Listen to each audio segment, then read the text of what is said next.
Oyez, oyez. The hand-washing court is now in session. We have the Honorable Toscano presiding. Please rise.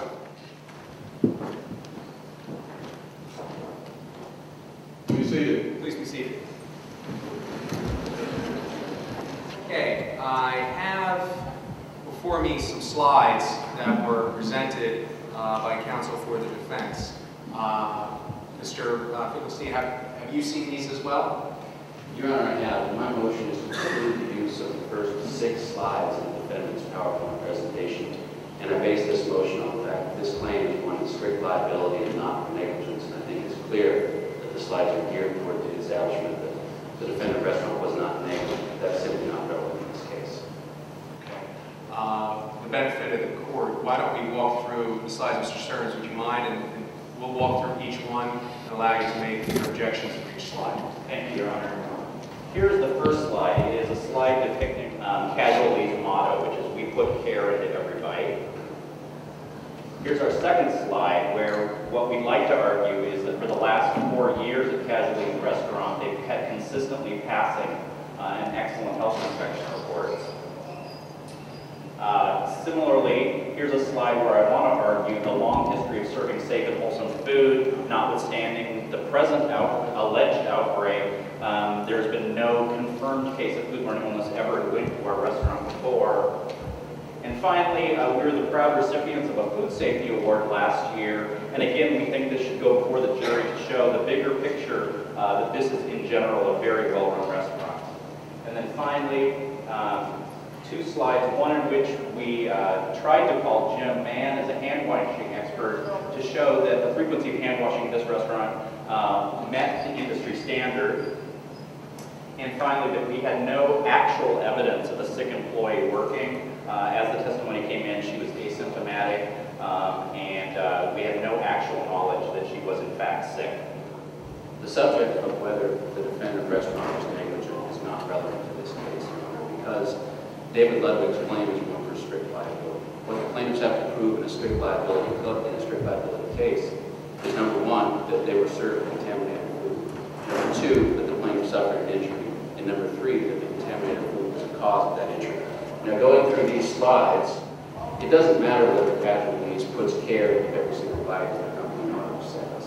That doesn't affect the question of whether on June 23rd, 2006, David Ludwig ate a plate of nachos that was contaminated with salmonella. Let me ask you a question, Counselor. If we were to accept the proposition that you put forward, why are we even here? Is the defense not entitled to some sort of defense? It is entitled to a defense, but it's entitled to a defense in the parameters of the plaintiff's case. We have not brought a negligence claim. In a personal injury lawsuit, you certainly say that the defendant was negligent. That's not what we've claimed in this case. What we've claimed is that under the laws of the state of Washington, this jurisdiction, the defendant restaurant is strictly liable. In other words, it sold bad food to my client, David Ludwig. David was injured as a result, and the contaminated food was the proximate cause of his injury. This is not a negligence case. And finally, the evidence of knowledge slide.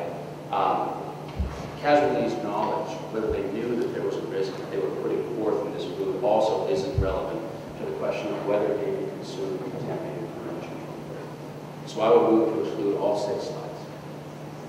Thank you, Counsel. The exclusion of these slides, as Mr. Falkenstein alluded to, almost guts our case unless we're able to argue the broader picture that this is a well-run operation.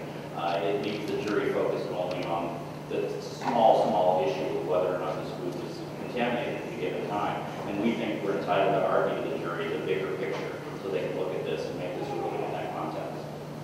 After considering the arguments of counsel, it is my ruling that the first slide will be permitted.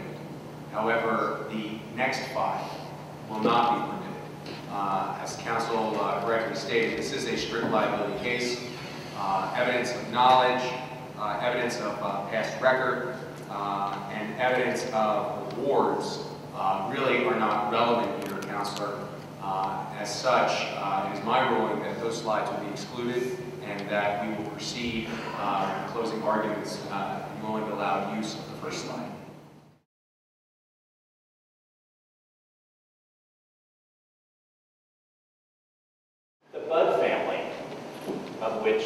Lee Budd Jr. is a member, has been in the restaurant business for nearly as many years as most of us have been alive. Lee Budd Sr. started Casual Lee's restaurant 57 years ago based on the simple proposition that he wanted to provide home-style food at a fair price. The restaurant business is the only business the Budd family has ever known, and it's something that they take very, very seriously. So seriously that seriousness has caused a great deal of success. That's why there's now 16 Casual Lee restaurants in their small chains, all doing well and all of which they're very proud of. And so I leave you, as you're about to go into your deliberations, reminding you once again of Casual Lee's motto: we put care in every bite. My client would never, ever serve food that he thought was contaminated. The Budd family, the 57 years of food service, they would never allow that reputation to be tarnished so easily as to allow this outbreak to happen. So when you get the directed verdict form, I ask you, on the first question, when you're asked whether or not they made and served contaminated food or a defective product, I ask you to put no, because that's the only verdict supported by all of the evidence in this case.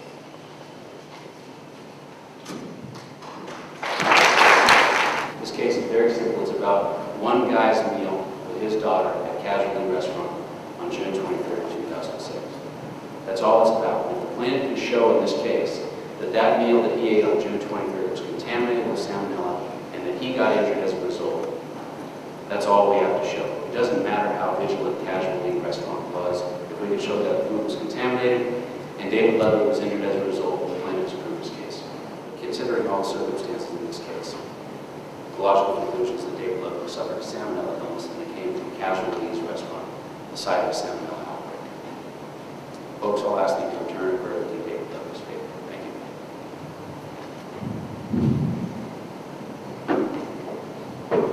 Thank you, Mr. Fox.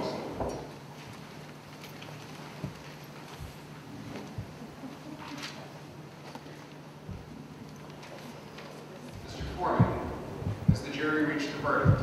Yes, we have, Your Honor. Will you please pass the verdict forms to bailiff? Thank you.